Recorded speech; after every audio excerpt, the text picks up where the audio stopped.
देखिए हर खबर यहीं पर, सब्सक्राइब कीजिए TV9 भारतवर्ष।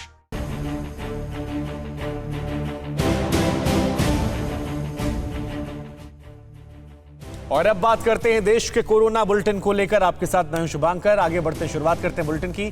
बंगाल की खाड़ी में चक्रवाती तूफान अम्फान जो है वो तेज रफ्तार के साथ पश्चिम बंगाल और ओडिशा की तरफ बढ़ रहा है। अनुमान यह है कुछ घंटों के बाद अम्फान भारत के समुद्री तट से टकराएगा।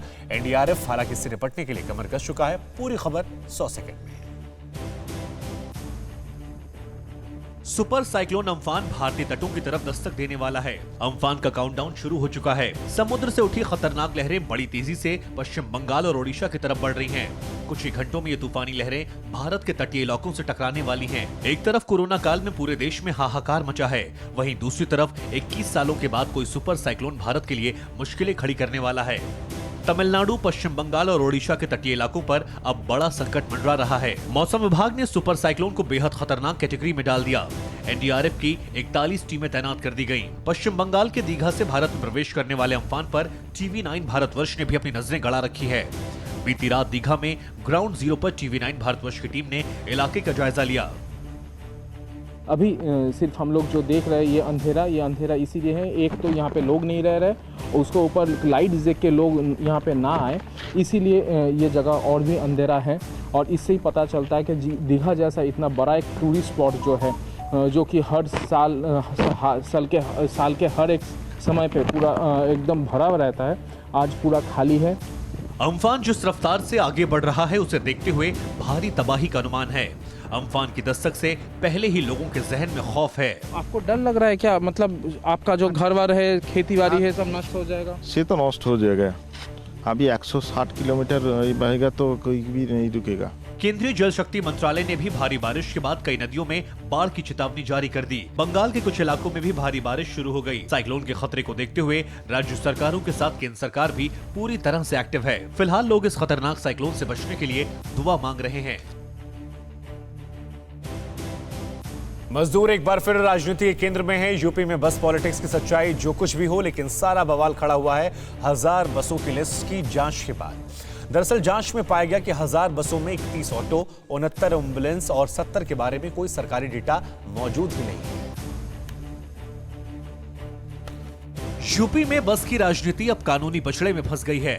बसों को परमिट दिए जाने के मसले पर आगरा में यूपी कांग्रेस प्रदेश अध्यक्ष अजय कुमार लल्लू 5 साथियों के साथ धरने पर बैठ गए, जिन्हें राजस्थान बॉर्डर से गिरफ्तार कर लिया गया। इसके बाद मामले पर सियासी गर्माहट बढ़ गई है। देखिए, उक्त घटना के संबंध में थाना फतेहपुर सीकरी में मुकदमा दर्ज किया जा रहा है और उसके संबंध में 2 व्यक्ति को, एक अजय सिंह को और विवेक बंसल को गिरफ्तार किया गया है और पूछताछ चल रही है। प्रियंका गांधी के निजी सचिव संदीप सिंह और प्रदेश कांग्रेस अध्यक्ष अजय कुमार लल्लू के खिलाफ यूपी पुलिस ने हजरतगंज थाने में FIR दर्ज की है। उनके खिलाफ गलत जानकारी देने, धोखाधड़ी और गुमराह करने का केस दर्ज किया गया है। इस मामले पर सियासत गर्म है। जब हम बसों को लेकर चलने के लिए तैयार हैं, तो ये सरकार क्यों रोक रही है? क्यों नहीं परमिशन दे रही है? सवेरे से तो इनके मंत्री, मुख्यमंत्री भाषण दे रहे हैं, इनके प्रमुख सचिव गृह कह रहे हैं कि हम अनुमति दे दिए, मुख्यमंत्री कह रहे हैं कहाँ है 1000 बस है। जब हम बस लेकर जा रहे हैं, ये सरकार यहाँ रोक रही है। सरकार का दोहरा चरित्र देश के सामने आ चुका है। इस तरह माननीय योगी जी ने जिस तरह अनुमति जाहिर की कि हम अनुमति दे रहे हैं बसों की, जो माननीय हमारी नेता प्रियंका गांधी जी ने जो कहा था, उसी तरह बड़ा दिल दिखाना चाहिए प्रशासन के लोगों को भी। अब पता नहीं है योगी जी के संज्ञान में है या नहीं है, लेकिन आज मजदूर जिस तरह उनके साथ खिलवाड़ की जा रही है, मैं समझता हूं कि बहुत गलत है। कांग्रेस की तरफ से एक और चिट्ठी प्रियंका गांधी के सचिव की तरफ से लिखी गई, जिसमें यह कहा गया कि आगरा में ऊंचा नंगला पर बॉर्डर पर बसें खड़ी हैं, लेकिन प्रशासन उन्हें आगे बढ़ने से रोक रहा है।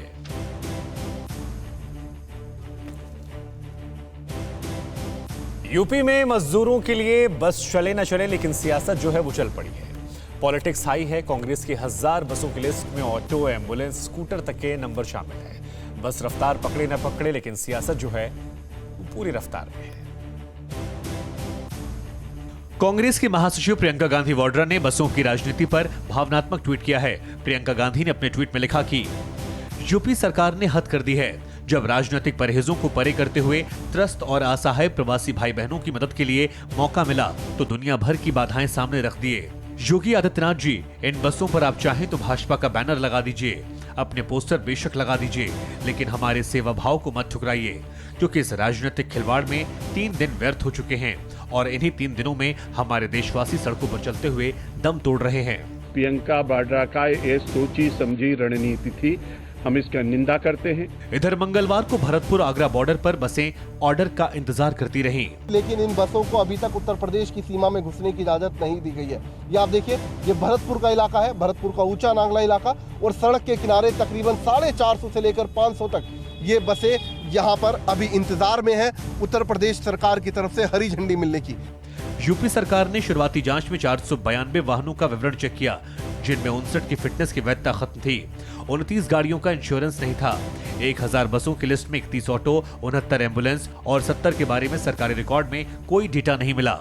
कांग्रेस की राष्ट्रीय महासचिव प्रियंका गांधी की ओर से मजदूरों की बसों को उत्तर प्रदेश बॉर्डर पर रोके जाने पर राजस्थान के डिप्टी सीएम सचिन पायलट ने कहा कि इस समय सियासत करना ठीक नहीं। कठिन समय में हम सबको एकजुटता का परिचय देना चाहिए, लेकिन मुझे खेद से कहना पड़ रहा है कि केंद्र सरकार, उनके नेताओं ने बेवजह बयानबाजी कर इन मासूम, गरीब, पिछड़े हमारे जो श्रमिक साथी हैं, इनके ऊपर राजनीति कर रहे हैं। इस बीच राजस्थान से श्रमिकों को बसों से लॉकडाउन में फंसे लोगों को छत्तीसगढ़, बंगाल और बिहार के लिए रवाना किया गया।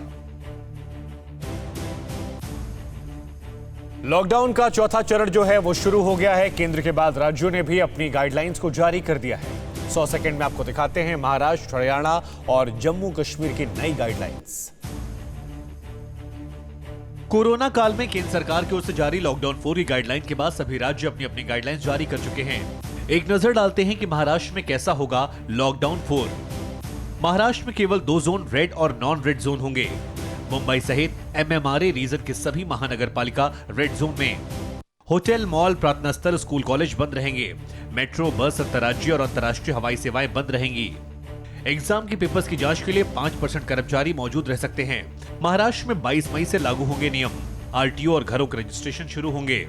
रेड जोन में टैक्सी, ऑटो सेवा बंद रहेगी। शराब की दुकानें नहीं खुलेंगी। होम डिलीवरी की इजाजत। मुंबई में सिर्फ होम डिलीवरी के जरिए शराब मिलेगी। तो वहीं हरियाणा में भी गाइडलाइन जारी की गई है। कैसा है हरियाणा का लॉकडाउन 4? हरियाणा में सभी 22 जिले ऑरेंज जोन। सभी उद्योग खोलने के लिए दिशा निर्देश जारी। सिर्फ कंटेनमेंट जोन में नहीं खुलेंगे उद्योग। हरियाणा में कंस्ट्रक्शन के काम को 100% छूट। उद्योग खोलने से पहले सरल हरियाणा वेबसाइट पर करना होगा रजिस्ट्रेशन। सभी घरेलू और दूसरे राज्यों के ट्रकों को आने जाने की अनुमति। अब अगर बात केंद्र शासित प्रदेश जम्मू कश्मीर करें तो यहां भी लॉकडाउन 4 की गाइडलाइन जारी कर दी गई। जम्मू कश्मीर के सभी जिले रेड, ऑरेंज और ग्रीन जोन में बांटे गए। जम्मू कश्मीर के सिर्फ 4 जिले ग्रीन जोन में। जम्मू कश्मीर के 5 जिले ऑरेंज जोन में। सियासी, उधमपुर और जम्मू जिला भी ऑरेंज जोन में। ऑरेंज जोन के निजी दफ्तर 50% कर्मचारियों के साथ खुलेंगे। ग्रीन ऑरेंज जोन में वाहन आवागमन के लिए पास की जरूरत नहीं। करीब 2 महीने सख्त लॉकडाउन में रहने के बाद सरकारों को यह मानना है कि ज्यादा दिनों तक लॉकडाउन में नहीं रहा जा सकता। ऐसे में कुछ जरूरी पाबंदियों के साथ ही राज्यों ने लॉकडाउन 4 को लागू किया है। बीइंग ह्यूमन आइकन अब बिग हंग्री लेकर सामने आए हैं। हम बात कर रहे हैं फिल्म अभिनेता सलमान खान की, जिन्होंने कोरोना संकट के दौर में लोगों को भोजन देने की ठानी है। तो वहीं 100 साल की एक महिला ने जो कुछ किया है वो काबिल तारीफ है।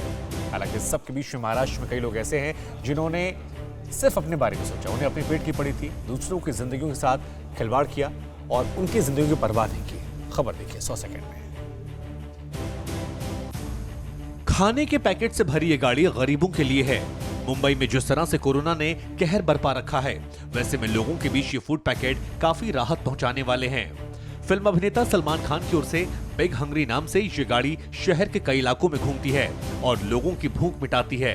2 हफ्ते से कर रहे हैं और ये एवरीडे 100 पैकेट, 1200, 1100, 100 एवरीडे का 2 गाड़ी है। ऐसा बिग हंग्री का 2 गाड़ी है सिर्फ। सो 2 गाड़ी अलग अलग जगह पे जाते हैं, एक टाउन साइड पे, एक अंधेरी साइड। बेशक सलमान खान की ये दरियादिली है कि कोरोना संकट की घड़ी में मानवता की नई मिसाल वो कायम कर रहे हैं। वहीं एक और तस्वीर देखिए।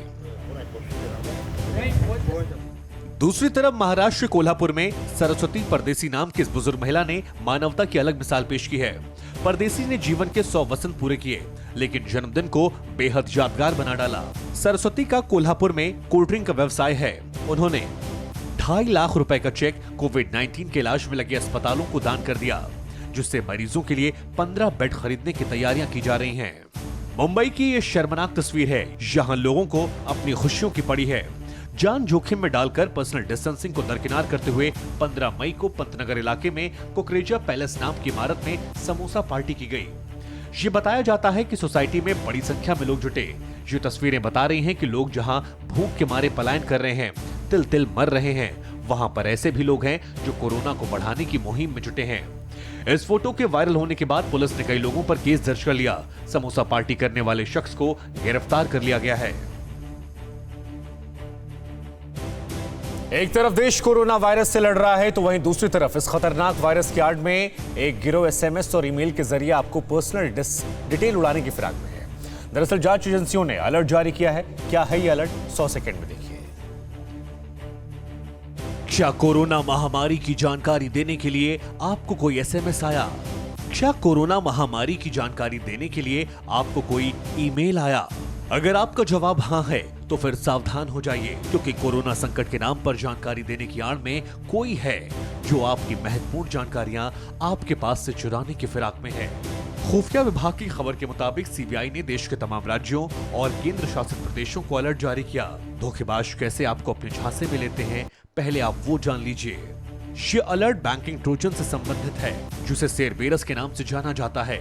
धोखेबाज पहले आपको मोबाइल पर एसएमएस भेजते हैं। इसमें यह कहा जाता है कि कोरोना बीमारी से संबंधित महत्वपूर्ण जानकारियां आपको दी जा रही हैं। आप एसएमएस से जुड़े लिंक को अपने मोबाइल फोन में अपलोड करें, या फिर इसके अलावा आपके ईमेल पर एक मेल आता है जिसमें यह कहा जाता है कि कोरोना बीमारी से संबंधित महत्वपूर्ण जानकारियां आपके साथ साझा की जा रही हैं। अगर आपके पास भी ऐसा कोई एसएमएस या ईमेल आया है तो गलती से भी उस लिंक को अपलोड ना करें, क्योंकि जैसे ही लिंक को आप अपलोड करेंगे आपके खून पसीने कमाई आपके हाथों से चली जाएगी और आप बस हाथ मलते रह जाएंगे। आपके क्रेडिट कार्ड का number, bank data, debit card की डिटेल सब कुछ इन धोखेबाजों के कब्जे में होगी और आपकी गाढ़ी कमाई उनके अकाउंट में ट्रांसफर हो सकती है। खुफिया विभाग की तरफ से ये दूसरा अलर्ट है। इससे पहले विभाग ने महामारी के बचाव उपकरणों की आड़ में मादक पदार्थों की तस्करी के लिए अलर्ट जारी किया था। इसके बाद सीबीआई ने कोरोना उपकरणों की हरखेप की जांच करने के लिए अलर्ट जारी किया था।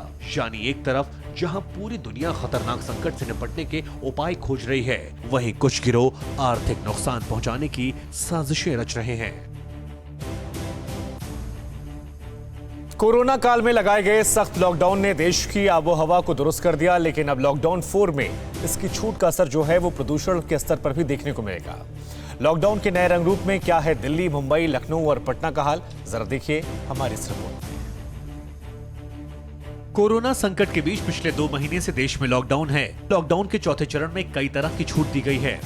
अब फैक्ट्रियों के साथ ही सड़कों पर वाहनों का आवागमन भी शुरू हो गया है। इसके बाद एक बार फिर हवा में प्रदूषण का स्तर बढ़ने लगा।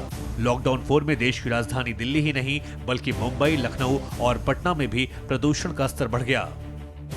दिल्ली की हवा एक बार फिर प्रदूषित होने लगी है। अगर हम आज की बात करें तो इस वक्त दिल्ली में 2.5 का जो लेवल है वो 193 है। ये आप देख सकते हैं सफर ऐप के जरिए। इस वक्त 2.5 का जो लेवल है वो दिल्ली के अंदर 193 है, यानी कि मॉडरेट स्थिति में है। दिल्ली के बाद देश की आर्थिक राजधानी कहे जाने वाले मुंबई में भी हवा में प्रदूषण के स्तर में इजाफा देखने को मिला। लॉकडाउन से लेकर अब तक अगर हम बात करें तो लगभग 65 के आसपास जो एयर क्वालिटी इंडेक्स है वो बना रहा है, लेकिन रविवार के दिन इसमें एक बड़ा उछाल देखने को मिला और शनिवार के दिन जहां एक तरफ एयर क्वालिटी इंडेक्स जो है वो 55 था, वहीं दूसरी ओर रविवार के दिन ये 90 तक पहुंच गया। दिल्ली, मुंबई के साथ ही यूपी की राजधानी लखनऊ में भी कुछ ऐसा ही देखने को मिला। लॉकडाउन के चौथे चरण में यहाँ भी प्रदूषण का स्तर खराब होने लगा। अगर लखनऊ की बात की जाए तो लखनऊ में जो औद्योगिक इकाइयाँ हैं उनके खुलने के बाद, ये तमाम मार्केट खुलने के बाद प्रदूषण कुछ बढ़ा है। पीछे 7 दिनों का ये 3 से 4 गुना हो गया है। यानी एयर क्वालिटी इंडेक्स पर जो निगाह डालें तो उसमें बाजार खुलने का खासा असर दिखाई पड़ा है। कुछ ऐसा ही हाल बिहार की राजधानी पटना का भी है। सख्ती के दौरान AQI यानी कि एयर क्वालिटी इंडेक्स 50 के आसपास तक पहुंच गया था। लॉकडाउन की पाबंदियां हटी और एक बार फिर से हवा जहरीली होने लगी है।